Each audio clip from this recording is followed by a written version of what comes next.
This video is very special for me because today we are going to discuss about electronics, which is the savior of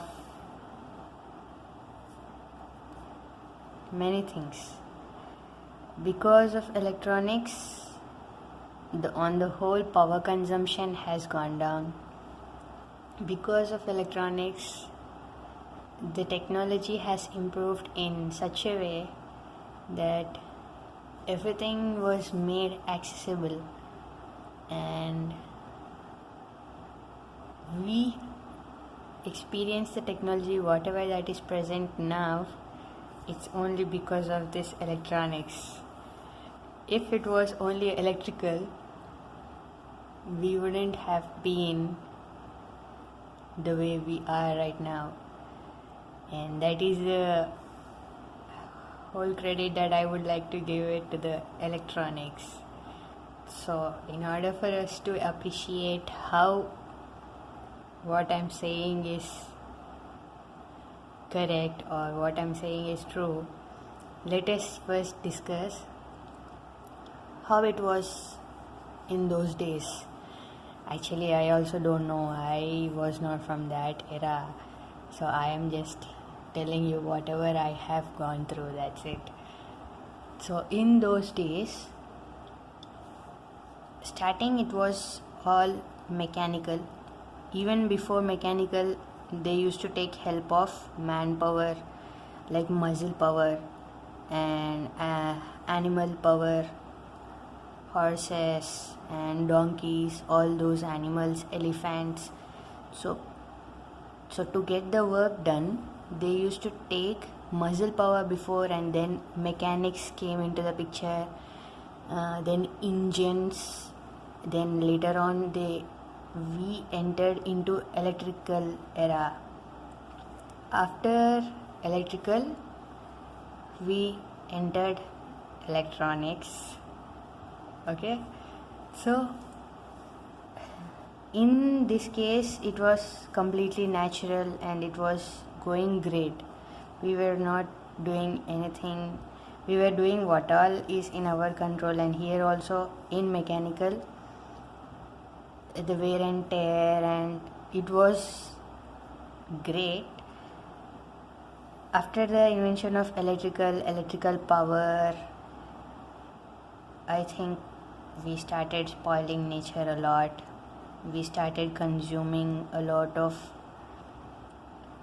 natural resources like coal, burning it, and then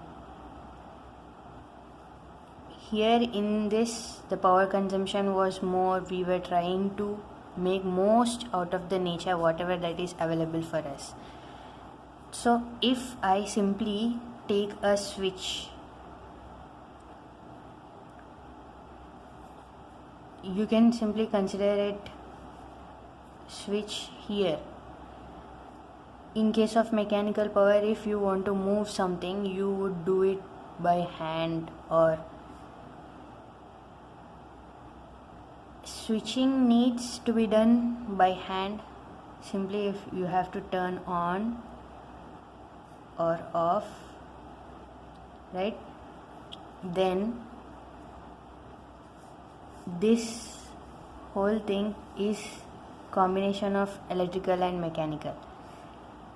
So after this, electromechanical. This electromechanical is something which indicates to some kind of automatic switches, which are like relays. If I give some input here, if I give some electricity here, there is no need of a man operating that switch.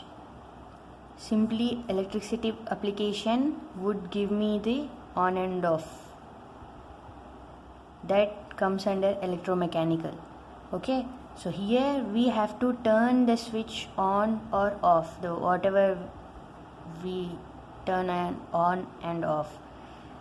So here you have to go and do it manually, right? And here it's electromechanical. If you simply apply some voltage, if you simply apply some signal, then it takes care of. No need of man actually. In the relays case, it somewhat is automatic. So from far away you can give some signal and it gets on or off. You can control it. But here you have to go there and switch it on. That is something like that. Okay. Then from electromechanical, they have moved on to electronics. Even electronics was spoiling the nature a lot, like vacuum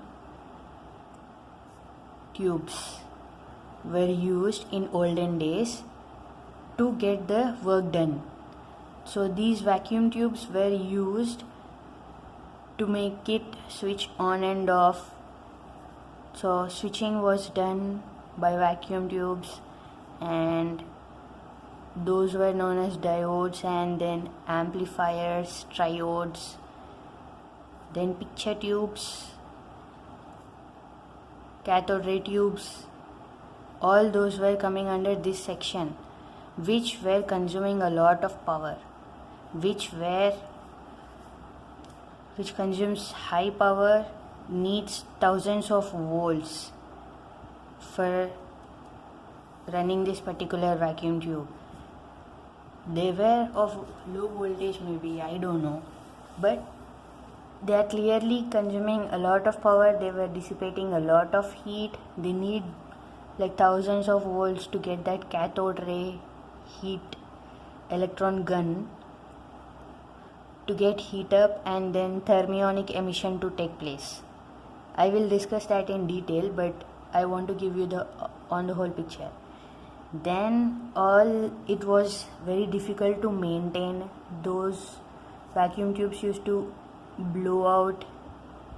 Okay, they are heavy and the system was very, very bulky because of these tubes, but the work was getting done very well. This vacuum tube is coming under electronics, but electronics became beautiful when we got into solid state devices. So by the invention of solid state physics, we got most of the advantages. Low power consumption. Okay, it uses very less power. Low heat dissipation. Compact in size. Very easily portable. You can transfer it from place to place like very, very easy. Cost is less because of cost is less, price is less. Here they were high in cost, so not affordable much. Here maintenance is easy, weight is less. All those advantages are with this solid state physics or solid state devices. Those solid state devices are because of semiconductors. Semiconductor is also known as solid state because if you simply take a vacuum tube, it has some kind of heater element, and this is some vacuum tube, something like this. Let's say that this is some CRT and it has some pins over there, here. So this is cathode heater element, which needs some thousands of volts. Let's say the 11,000 volts or something like that. Then there are some elements like grid, some accelerating anodes and plates, all those. Not getting into those details. I just want to tell you that its function, this cathode ray tube's function is taking that electricity, converting it into heat and emitting out electrons. This grid takes care like how many electrons will enter into this vacuum. So this vacuum is something which is not solid in nature, right? It is something which we can consider as nothing is present in this vacuum, but vacuum is not having any kind of resistance. It does not obstruct the flow of electrons or anything like that. So you can consider it as some kind of gaseous state, but don't know how you can conclude it. Now these electrons go with high velocity after the acceleration of anodes and then go hit the screen and glow, so that we can see the picture. That is what is going on with CRT. Okay, normal cathode ray oscilloscope has this CRT inside it, because of which we see that green glowing screen. That is all which takes place. And here this device takes time. Initially, whenever we switch on the CRO, it takes time to show some signal on the screen, right? So for us to see the signal, this cathode ray heater has to get heat up. That heating up time required is more in case of CRTs, whereas solid state devices are very, very fast. As soon as you switch on, you see the screen. What are those? From CRT we have moved on to LCD and then LED. LED is completely solid state television, right? LED TV, light emitting diode. Now if you take a normal vacuum tube, let's say there is some cathode element again, and there is this grid and there is some collector. Okay, so this is something which is emitting, this is something which is controlling, like grid, this is collecting plate or something like that. Okay, now whenever this emits the electrons, it is in the grid. How it controls, it is same like a window shutter.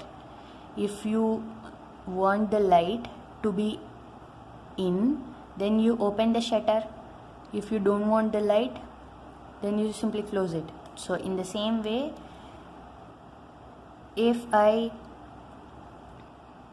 let me give you an example of this. Let's say that I am speaking into some microphone. Let me draw it here. Okay, then that microphone converts sound pressure, whatever that is coming out of my mouth, and that goes in here, gets converted into some electrical signal. That electrical signal is somewhere applied here. That signal, as I am talking, is controlling this shutter, which is opening and closing as per the electricity that is coming through this wire.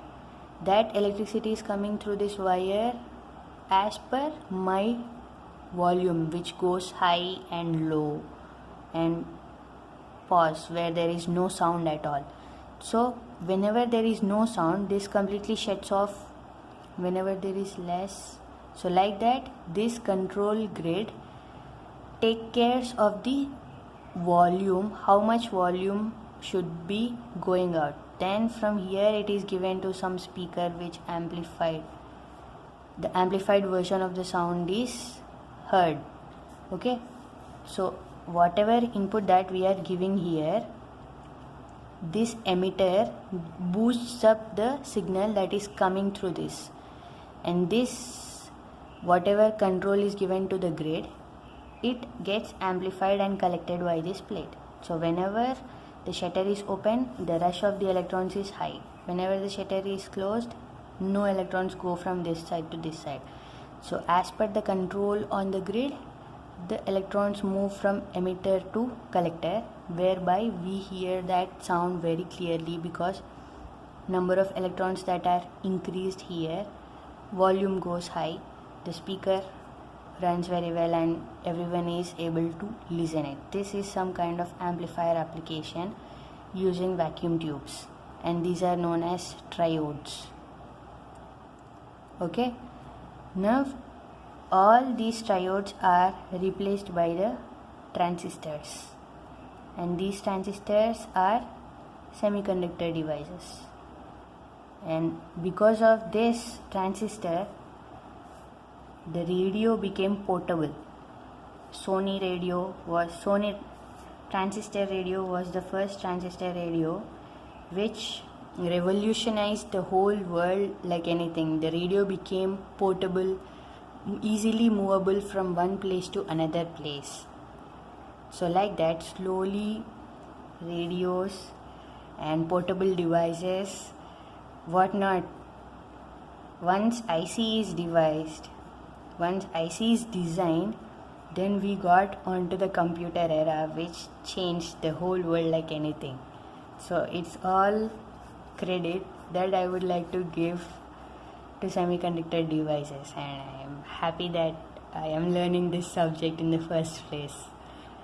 Okay, so we will get into what is an IC, we will get into what is diode, we will get into what is transistor, and we will get into the details of how this semiconductor device actually works and what is the beauty of it inside it atom wise.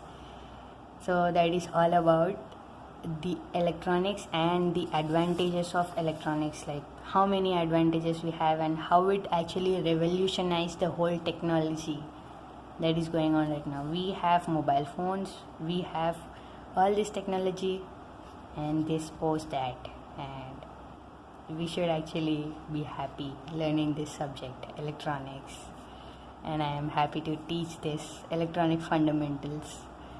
Okay, thank you.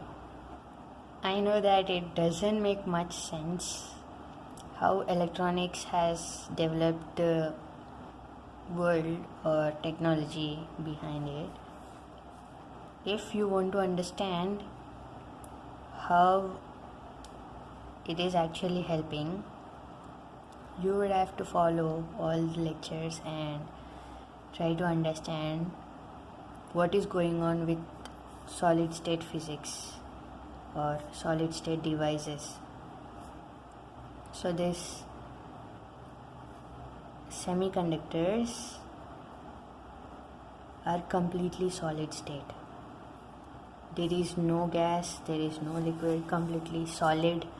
You can actually go to such an extent where you can tell, where you can estimate how many number of atoms are present in that particular piece and how many electrons are flowing through that device for a signal to pass from one end of the integrated circuit to the another end. That is the level of sophistication that is going into the semiconductor devices.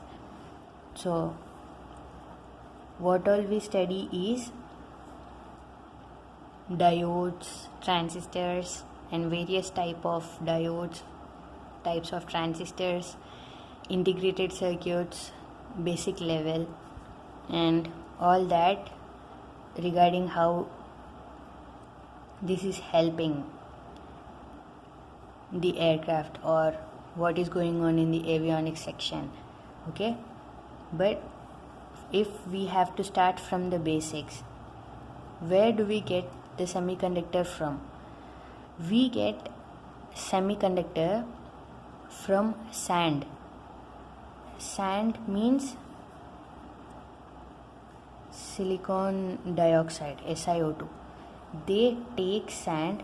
That's the reason they are cheap in cost. That's the reason they are very less low in price. Okay, so because it is widely available and sand is, then they take the sand, purify it, then take the only silicon out of that sand and use it. And silicon is the best semiconductor material that we have, and all that process needs high level of controlled environment. So the people who are getting into the integration and fabrication process, they suit themselves up completely covered from toe to head, and they maintain 100% pure environment in which there are no dust particles and controlled temperature, everything, because semiconductor is very very sensitive to heat, it is very sensitive to light, it is sometimes also sensitive to pressure, sound, so it's very sensitive, because of which we got some sensors out of that material also. So all those variations are coming because of adding some other compounds or some other elements into the silicon and getting most out of it. Now if we have to understand what is going on, now if we want to appreciate the beauty of the semiconductors, we have to understand what is actually going on with this silicon, and for that we basically get into atomic structure. So if we have a silicon, how they are bonded and how they are normally after purification. If you take a pure silicon piece and how atoms are divided in it are something like this, all this arrangement is in some tetrahedral shape, I think. Now silicon has 4 valence electrons in its outermost shell. This also has 4 valence, this also has 4 valence. These valence electrons form a covalent bond with the nearby silicon. Now this particular silicon got stability because it is sharing, now it has got 1 2 3 4 5 6 7 8 electrons, means it is stable. So like that each and every atom shares 1 2 3 4, so like that 1 2 3 and 4 some other atoms, so like 1 2 3 and 4, again here also 1 2 3 4, and here also 1 2 3 4, here also 1 2 3 4, here also 1 2 3 4, here also 1 2 3 4, here also 1 2 3 4, something like that is going on. So I think you got how they are bonded and how they basically behave. I'll explain you how they basically behave. Now once these are stable, will they participate in any of the chemical reaction that is going on? Is it looking for any of the electrons to come into it, or is it trying to lose any of it to gain stability? No, it is already stable, it has 8 electrons, it is fine, its stomach is full and it is stable at rest. Now does this act like conductor or insulator? In this particular case it acts like insulator. There are no free electrons and nothing. So if I take a piece of silicon, if it is in this particular condition, it acts completely like an insulator. But if I move this piece of silicon into some heat where the room temperature is slightly higher than 0, then these electrons which are in the outermost orbits get some energy and they start to vibrate and slowly shake off and come out of these weak covalent bonds. Now it becomes free electron. So on exposure to the heat, silicon generates free electrons because of the energy that is going on around it. So those free electrons are now becoming charge carriers. Charge carriers are nothing but simply the particles which allow conduction to take place. So now the material which was acting like an insulator has now become a conductor. So only one material is capable of acting like an insulator and a conductor, but based on its environmental conditions. And same happens if I shine some line onto it. If I put this piece under some light radiation, if I radiate some light onto it, then also the material detects or gets energized. These particles gets energized and come out of those. So this is simply some 9 atoms.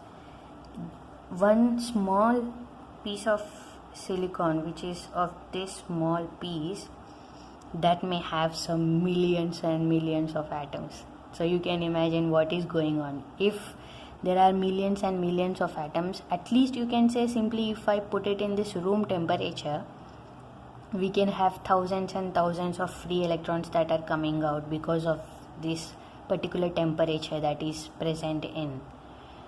Okay, so those electrons are known as charge carriers, right? So here, are we in control or is environment in control? Environment is definitely the upper hand, because if the season is like summer, then heat is more and charge carriers that are getting generated will be more. If it is winter, heat is less, charge carriers that are getting generated will be less. So do we have enough control on this process? Or if we want this particular piece of semiconductor to act like a conductor, it is completely depending on its environment. So we have to control environment in order to control this particular piece and what is going on with that internally. So for us to have good control over that particular piece of semiconductor, they have introduced a process known as doping. This doping is nothing but adding impurities into this particular piece of semiconductor. Simply adding impurities. So what type of impurities are added and all we will see, but let me stop here for today.